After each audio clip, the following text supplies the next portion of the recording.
In fact, the Miyoshi goal came from an assist from Larson, didn't it, as well? Yeah. Which was Hansen. really good.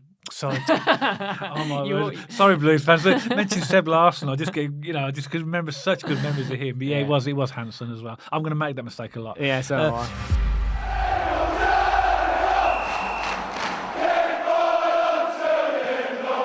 Welcome back to Smallest Alliance FC, and Birmingham's pre-season continued yesterday evening when they played Solihull Moors in the Arthur Cup. And it's worth obviously remembering the whole purpose of that match is to remember Arthur Labinjo-Hughes, who died in really, really sad and horrific circumstances as a 6-year-old boy a few years ago. So the match is organised to remember Arthur, and obviously we're going to talk about football now, but of course we wanted to acknowledge that's exactly what the purpose of the friendly was, and of course we always will remember Arthur because he's all over Birmingham City.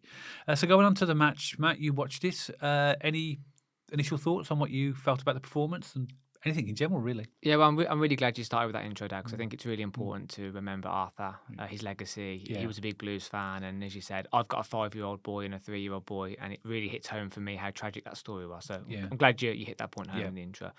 So for me, I mean, that was day and night, wasn't it, in comparison to Paderborn? But it was always going to be because we had a lot more of a stronger lineup. 22 players got on the pitch against Paderborn, a lot of them youngsters, whereas that was a lot closer to the first team. I'm going to hand it over to you, Dad, in a minute for the lineup. But before we get into the specifics of the game, 3 really big things for me, which I was really happy about. Wagner was there. Yes, saw that. Brilliant. Really great to see Absolutely Wagner interacting with the crowd, on top form, it seemed. Christian Bielek was captain. Yeah. And just coming back to the point which you started with, there was a 6-minute round of applause for Arthur on the 6th minute, which again was really wonderful to see. And, as I said, much better performance. Some improvements, some things we'll pick up on a little bit later in the video. I think we could be stronger in. But, a lot more of a reassurance for me last night that we are going to be in good hands with Chris Davies. And it was good to see his philosophy in football actually come into light a little bit last night, which was really good. Yeah, absolutely. I'm going to read the team out now that started. But before I do that, I think it's worth also reminding ourselves this is a pre-season friendly. And just where we had the almost certain areas of the fan base meltdown after the 5-0 defeat at Paderborn.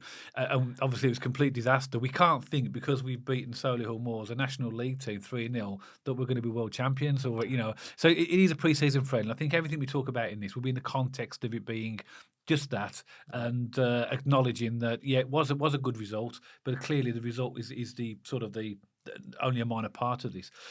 What I was really pleased to see was, because I think I said in the Paderborn friendly that, in my opinion, I couldn't see the reason why Chris Davies would start so many young players. I know he wanted to get a look at all of them, give them all a chance, but it's good to see a lineup that started that will be quite familiar to a potential starting lineup with the squad that we've got for the Reading game. Yeah. So if anybody didn't see the match on Blues TV, this was the starting 11. I'll read out the subs as well, actually, while I'm at it. So started with Bailey Peacock-Farrell in goal, Ethan Laird, Dion Sanderson, Christian Bielek and Buchanan as the back line. In midfield, we had Paik, Jordan James, Koji Miyoshi, and then we had Ramel Donovan, Emil Hansen, and Alfie May up front. That was the starting lineup.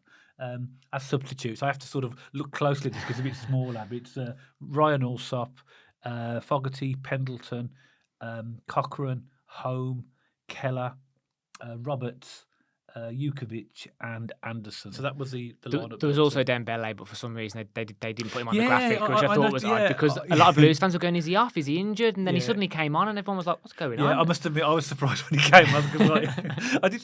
Yeah, and I thought that's obviously quite a glaring mistake. But and we'll talk about him in a bit, actually. So, as it was, he had a cracking performance, but we'll come back to that in a minute. So what's your thoughts then, Matt? On obviously that was the starting lineup. Was you pleased to see a more recognisable, let's say, lineup? It was, yeah. It was nice to see, as you say, something a lot more closely aligned to what we're going to see against Reading. And we're still going to see a lot of transfers come in. We still might see a couple of people go.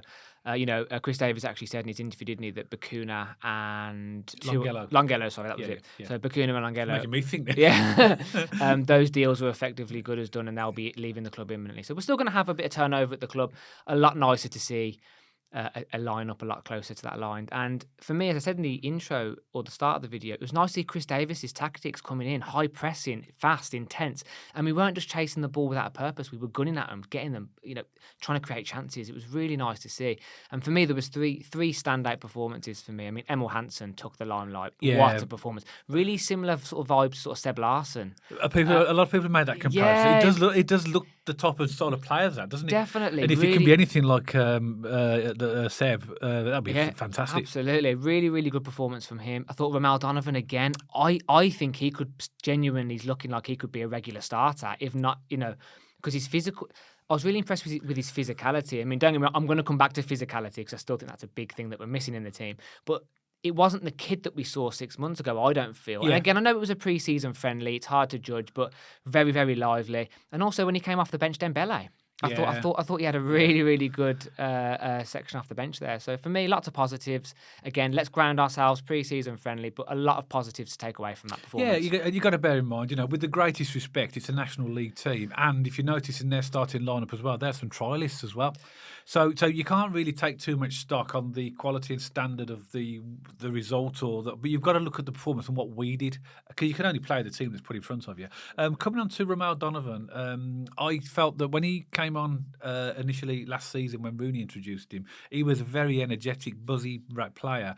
He seems to be now maturing a little bit, where he's got more of an end product. So rather than buzz around everywhere, he's starting to link up and do things. Because I think he was so enthusiastic when he first came on under Rooney. It was literally all about energy, run here, run there, and I think that sort of almost didn't stop him, but I don't think he was thinking strategically in terms of his passing. But I'm seeing improvements in that. I was going to ask you a question, but you sort of already answered it, to be honest. I was going to say, do you think he's playing his way into the first team? 100%. Because I do. 100%.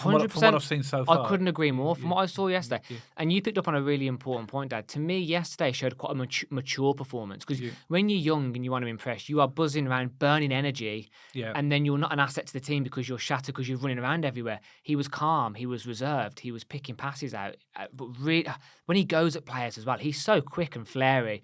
He's going to cause some serious damage in League One. I really believe that. I don't think we'll see him start immediately straight off the bat, but I think he will progressively be introduced. And I think maybe Christmas and beyond, he could genuinely become one of our first team starters. And as I said, at this level, he could do some serious damage. I'm so impressed with Donovan. We're going to need the whole squad, because we're going to have injuries, suspensions. And obviously, we've got competitions where, players like Ramel could be first choice. And if he keeps on going the way he goes, it's going to be very hard for Chris Davies to ignore, to be honest.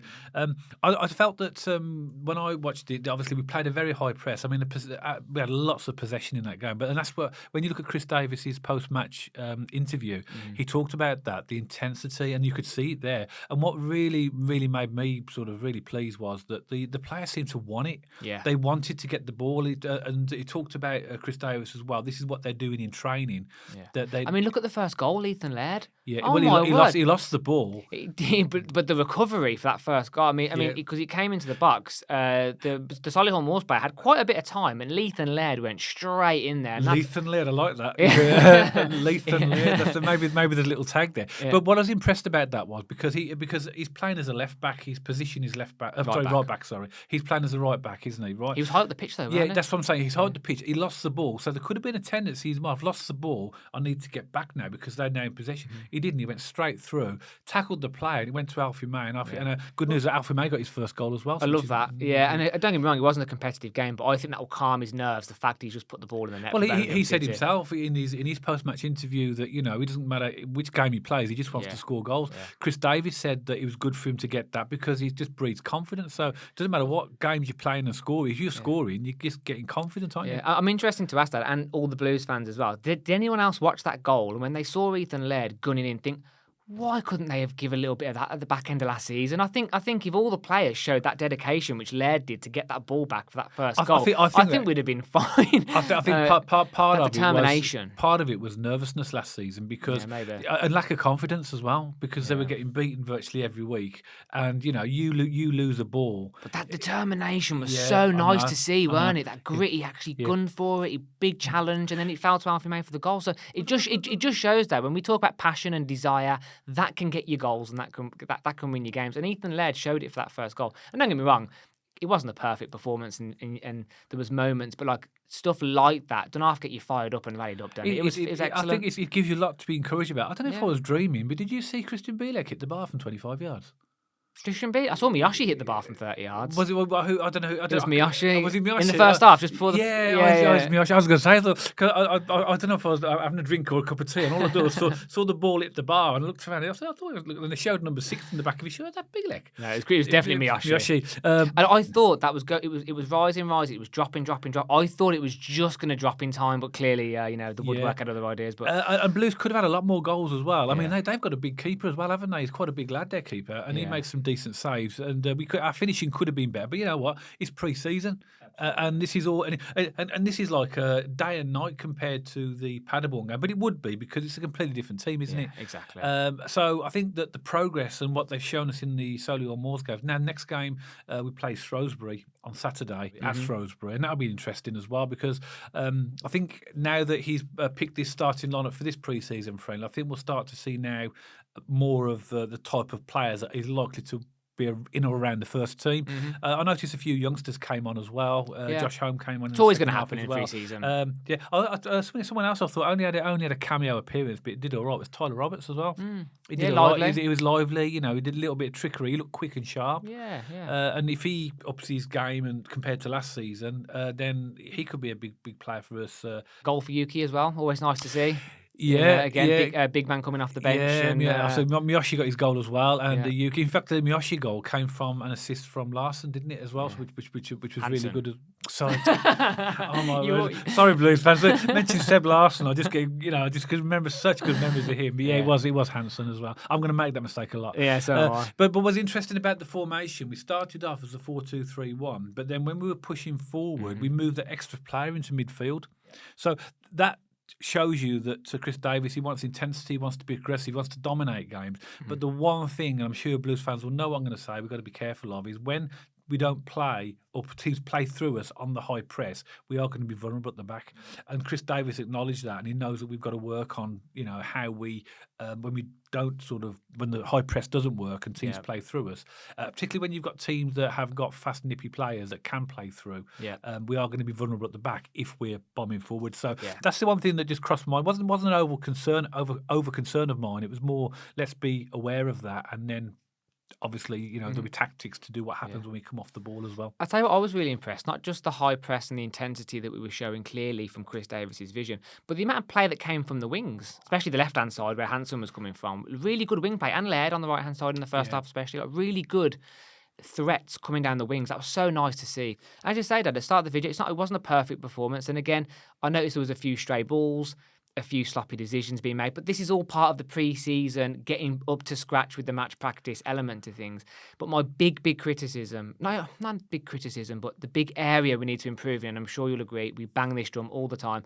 And when you're talking about playing the high press and then getting possibly caught on the counter, we need physicality, we need height, we need aggression. We're still too passive. I mean, if you look at the height of our team, we're still so tiny. I think we need a really big, dominant, physical centre defensive mid who's going to hold that glue together, especially when, let's just say, the high press hasn't possibly worked out. We're going to get caught out from time to time. It shows you what your bottle's made of at the back. We need someone who's a bit more commanding, very physical, and I think we're crying out for a bit of height and physicality across the whole team. Yeah, really. I think that's clear, and you could see that from particularly if you've got a team that can actually provide good crosses and good supply. You do need and when set pieces as well, you're going to need decent sized players. I'm sure the club know that. I know we've been linked. I'm not going to mention names, but we have been linked with players that are of that physical, stature. Yeah. And some of them haven't worked out. We thought we were going to get a couple of them. They haven't quite worked out. But they'll be working on others. They're bound to, because we have to have that. It's all right being tricky and good on the ball, but if you haven't got that physicality, potentially that's going to cost us. So I mean, there's certain positions which tailor themselves towards having more physicality. Obviously, centre backs, your centre mids. If you can get some physicality in there, that's great. But even we mentioned this on a previous video, Dad. When we're looking at squad depth, even like left wing, right wing, up front, it would be good to have a variety of characters in there. So it would be good if we use striker as an example. We've got Alfie May, who's a bit of an all rounder. It would be nice to have a Kiefer Moore type striker who's big, who's physical, you can lump the ball in. And then it'd be really nice to have a really flary, tricky player, just so we have more tools in our arsenal, depending on the defence we're up against. We should have that amongst a lot. in depth across the squad as well. So even in your midfield and your defenders, we should have a variety of physical elements, positive attributes to players. Again, we're going to have to adapt our style in League One and game depending on who we're playing with in the defensive side of the game. So it would be really good to have, as I said, different sort of physical statures across the team as well. Chris Davies, from what you've read and what you've seen of him, is quite meticulous in his preparation as well. So he'll know the opposition, whoever we play, and he will adapt his team to suit that. And if things aren't quite working out in a game, he's the type of manager that appears to have a plan B, a plan C, a plan D, which is good because that's what we've lacked before, isn't it? One final point on the match for me, which was nice to see, a little cameo appearance from Cochrane as well. He came on. He looked good, solid. He did, very confident and composed. And a lot of talk on social media about where and how he's going to be played. But do you think, it's my final question to you on this, do you think there is room in the team for both Cochrane and Buchanan? Yeah, I think there is. I think, depending on what system he plays, but if he plays that three at the back with wing backs, let's say, I think Cochrane will be the left wing back and Buchanan would be the left side centre half. But I don't know what formation Chris Davies is going to play, but I think there is the option to play them both. They both offer us something slightly different. I think Cochrane's a lot more progressive going forward. He's a lot more confident on the ball. But you cannot beat Buchanan's challenges. Even in the friendly last night, he was putting in some pretty big challenges, especially in the first half down that side. So I think they both have their place for me. I think they're both fantastic. I'd like to see them both in the team. I think they're both fantastic, and I'd love to see them both integrated. Exactly what you said about Buchanan. His abilities are as a strong tackler. So he gets stuck in, and that gives us a lot of balance on that left side. If we've got both Buchanan, Cochrane, and we've got Emil Hansen as well. The left side is very balanced because a lot of teams, like we had that problem last season where we were playing a few games. We were playing Cody Drama over, and he's a right-footed player. Yeah. So I hate that. No, but we got that balance now. But I'd love to see that because I believe if we played like the three centre halves with Buchanan as the left-sided centre half, that will free up Cochrane to be an attacking wing back, and that will almost allow Emil Hansen a free rein to decide where he wants to go. Absolutely. That could work really, really nicely. But if you're talking Buchanan, Cochrane and Hansen, that's a mid to high level championship left hand side in my opinion. That is a really, really strong left hand side. Let's see how Chris Davies wants to set us up. If he doesn't want to play the wing back system, at a bare minimum, it's really good competition to have on the left back space. At a bare minimum, but I would love to see them both feature. I think they both have value, both different kind of left backs or left sort of defensive attributes, and bring it on. I can't wait for this season to start now. I mean, I'm getting excited and carried away. We've got a few more friendlies to play first, but that just, I'm sure Blues fans agree, that just ignited the fire back again. Yeah, like I said in the when we did the video about Paderborn, which was really disappointing in terms of the results, we were saying to everybody, look, it is a pre-season friendly, but there was a lot of Blues fans were really down, and it was a really bad result, but it was a pre-season friendly. But suddenly, even though this is a pre-season friendly, a win, it makes you feel more confident and happy. And if anything, for me, to put the Paderborn game into even more context, it really was a let's go to Austria and get some minutes in the legs. It really was. He substituted a whole 11 at half time. It was just a fitness game. But I agree with what you said in the post Paderborn video, Dad. That fixture seemed like it should have been later in the fixture list. We should have been building up to the Paderborn game, not putting that as the start, in my opinion. But it is what it is. Cracking result last night. I'm not getting too carried away just in the context of it was just pre-season, but a lot more encouraging. And as I said, I'm really fired up and pumped up now to get back to the start of the season. Yeah, absolutely. And much more encouraging. And that's what I think the general feeling is from that game. Again, we keep saying throughout the video, this is just a pre-season friendly, and it is. But you could see little snippets of what Chris Davies is trying to do with the squad. You could see the style of play, the pressing, and, it all seems to be going in the right direction. Remember, Blues fans as well, this isn't the finished team either. There will be players added to this squad as we go through the next week and months up until the end of the transfer window, and there's more weeks of pre-season training to get them to that level of fitness. So it's looking really good, and we are absolutely on board with what Birmingham City are doing here, and it's really nice as Blues fans to have a bit of confidence going in to the new season. But what did you think about the game? Did you watch the game on Blues TV? Were you there? If you were there, did you bump into Tom Wagner? Let us know in the comments below.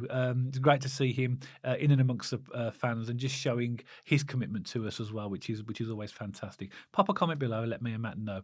If you did like this video, of course, don't forget to give us a thumbs up. And if you haven't checked out our social media channels, make sure you pop over to X and to Instagram, and you'll see those handles appearing on the screen right now. And of course, if you haven't subscribed to the channel already, make sure you hit that subscribe button so you don't miss any future content all about Birmingham City. And myself and Matt will see you on the next video.